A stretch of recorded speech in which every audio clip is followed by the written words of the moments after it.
Hello everyone, Reefer Gill here. So as I get ready to go on my 3-week vacation, I decided to purchase this automated feeder by Eheim. You could set it to feed your system 4 different times per day, and it can hold up to 6 weeks worth of food in its chamber. So I decided to give it a shot. I've been playing with it a little bit before I leave on vacation to make sure that everything is adjusted correctly and I don't overfeed or underfeed the fish. This is the food I'll be using. Made a concoction of the special Blue Zoo mixture. Really good food here. Various sizes of grains in this, or pellets. Life Spectrum, I give them a little bit of that because it's high in phosphates. I don't want to come back to a whole bunch of diatom. This Elos pellet food, which has no phosphate in it at all. Cyclopses, and I'll just mix that into the chamber and feed the fish with that. So the next thing I want to do is go over the automated feeder, put it together for you guys, and show you what it looks like.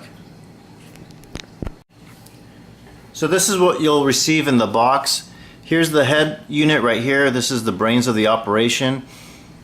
A clamp to fasten the automated feeder to the rim of your system. The food basket, the cover for the food basket goes on top of here, and then a screw to screw on the clamp to the automated feeder. So now we'll go ahead and put this thing together. It's very easy to do. I've already gone ahead and placed the batteries inside the head unit. The head unit has a lid up on top. It just pops off and the batteries are inserted. It takes 2 AA batteries that come with the unit as well. So it does come with the batteries. I don't want to take it out because I've already programmed my unit, and I think you guys can pretty much figure that part out on your own. So let's go ahead and put this together. We'll put the food basket together here. Snap that on like this, and then you'll see that this aligns with the bottom of here, and then just simply pushes up. It's getting a little top heavy, so we'll lay it down. And then this portion here, the clamp, is going to fasten to the back of the Eheim in this fashion. No, I'm sorry, this fashion. So I'll go ahead and you can see the little hole here. I'll go ahead and screw this on off camera, and then we'll take it from there. Alright, so here's the Eheim all assembled. You can see it only took a few seconds to do, less than a minute. Once it's all assembled and you have the batteries in it, you're going to want to set the clock, and I'll show you guys how to do that, and I'll also show you how to set the times for the automated feeder to turn on. The feeder is going to be resting on your tank in this fashion. There's a little trap door here. Depending on how much food you want to come out is how far open you can have this. And you can see inside there's kind of a compartment where the food will come in, so you're not going to have the whole basket emptying out into your tank. So it does have a fail-safe in that regard. So you can see where I've marked mine. I've already played with it and tested it to see how much of the food that I have. The pellets mostly will fall out. If you have flakes, then obviously you're going to open it up a little further. This is for dry food only, so if you were thinking you can use one of these for some frozen mysis shrimp or any other kind of frozen food, that's not what this is for. It's for dry food only. There's also a button right here. It says Eheim up on top. So I'll go ahead and rest it like this, like it would be in the tank, and push the button once, and you can see what it does. It rotates, the trapdoor is open, the food would spill, and then it comes right back up to the upward position here. You could also set it in the modes to do it twice. If you want to have it rotate twice during one feeding, because you want to feed them a little bit more, it'll rotate again and give a second dosing of food. So we'll go ahead and show you how to program this unit. Okay, to set the clock, originally when you put the batteries in, it'll default to midnight, 0000 hours. It does do military time, which is pretty neat. That way you can't mess up AM versus PM. 3 buttons on the front. The first one here is a mode button. The middle one is a plus button. and the third one is a set button. So when you first get your unit, you want to put the set the time. You're going to hit set. You see the first number blinking, and then you hit the plus button. It only goes up, you can't go down, so if you miss it, you got to go all the way around the clock again to get to the point you want. This is the actual time right now, so I'm not going to push the plus button. You guys get the idea. The next one, you want to get to the minutes, so you hit mode, and it gets to the minutes. Again, hit the plus button to get to the minutes that you want, and then when you're all done, you hit set. So next we'll go ahead and program the times that I want this to feed. Okay, from the time screen, what we're going to do is press and hold the mode button. 1300, which is the equivalent of 1 p.m., is the first feeding that I already have it set for. But I'm going to go ahead and pretend like it's not set. The next thing I want to do is push set. It'll blink. Again, let's hit the plus button. And like I said, it doesn't have a minus button, so you have to go all the way around the clock. I'm just doing this for demonstration purposes. I'm holding it down and getting back to 1 o'clock. Okay, there we are. Hit the mode button to go to minutes. And again, you hit the plus button. You guys get the idea. And then hit the mode button one more time because we're not done. You could see, I think, you could see the little light blinking up on top. What you see is a number 1 with 2 arrows pointing down. That tells me right now it's set to rotate. This is the first cycle or the first setting of the day, and the 2 arrows tells me that it's going to rotate 2 times at 1 o'clock. The food drum is going to rotate twice. So we hit the plus sign. Now the number 1's blinking with no arrows. That tells me it's not going to do anything at 1 o'clock. The first setting that's set at 1 o'clock will do nothing. Hit the plus button one more time. You see the 1 arrow. It's going to rotate 1 time, and we'll put it back on the 2 arrows because I want it to rotate twice at 1 o'clock. Next thing you want to do is hit set, and then hit mode to get to the next one. Now at 1600 hours or 4 p.m.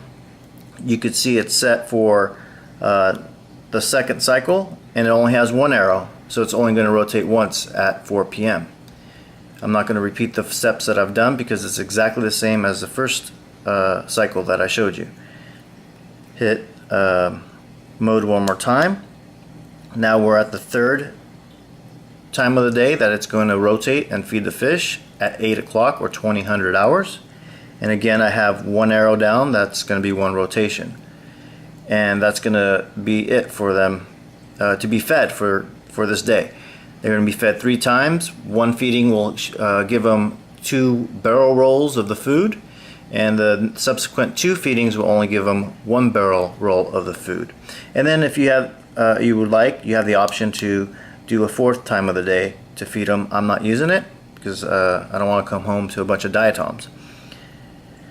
So that's it for programming it. So let's go ahead and set it up, and I'll show you how I did it. Okay, I did purchase this food catcher for about $5. It's a suction cup against the glass there, and that's what holds it in place. The purpose of the food catcher is obviously to catch the food, but also to prevent the food from spreading out through the surface of the water and going down your overflows.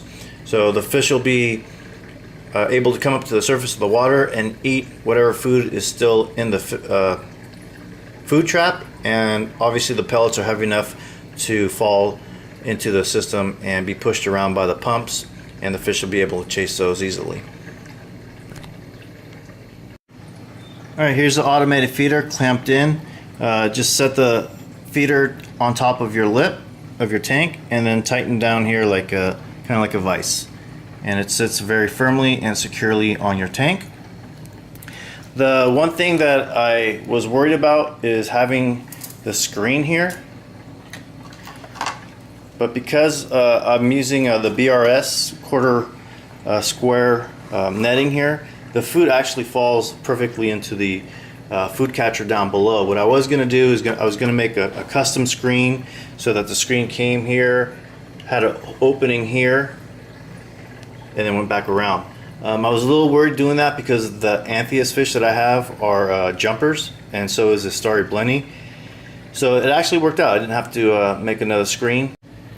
Alright, so we'll go ahead and remove the food bucket to put food in it and do a demonstration. I'm going to do this one-handed here. Take this lid off. Oops. I already have some food pre-mixed in the little cup. I'm going to obviously put more food than this when I leave for 3 weeks. This is just for demonstration. Let's put the lid back on, snap it on. Okay, let's make sure that chamber is not full of food, and it's not.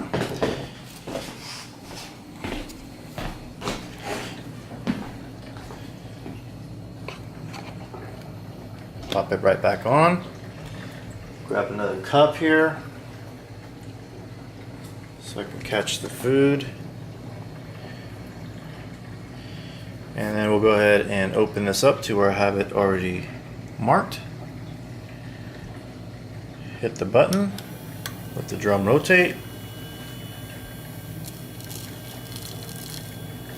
and that's one rotation there. And you can see the amount of food they get for one rotation and for the size pellets that I'm feeding them.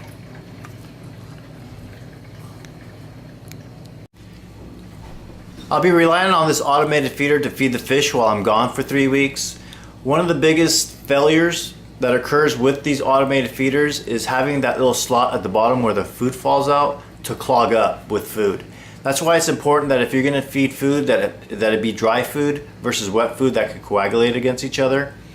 And also, if you're going to be feeding flake food in these, make sure you crush the flake food down so that it does not clog that opening. One of the other fail-safes that I'll be having is having the owner of the LFS that I go to come to the house every 4 days. He'll be checking on the food to make sure that it's working, or the feeder is working properly, and he'll also be checking the tank to make sure everything's up to par. And he will also be the auto top off. He'll also be ensuring that the auto top off is refilled with RODI water. It takes about 4 to 5 days for the 5 gallons of RODI water to go empty. So guys, that'll be the end of the video. I hope you enjoyed it. If you guys were thinking about automated feeders, I hope this video helps. If you guys have automated feeders that you're currently using and you think they are better than this Eheim, I'd like to hear from you guys. Please don't forget to comment and subscribe, and we'll see you guys later. Thanks for watching.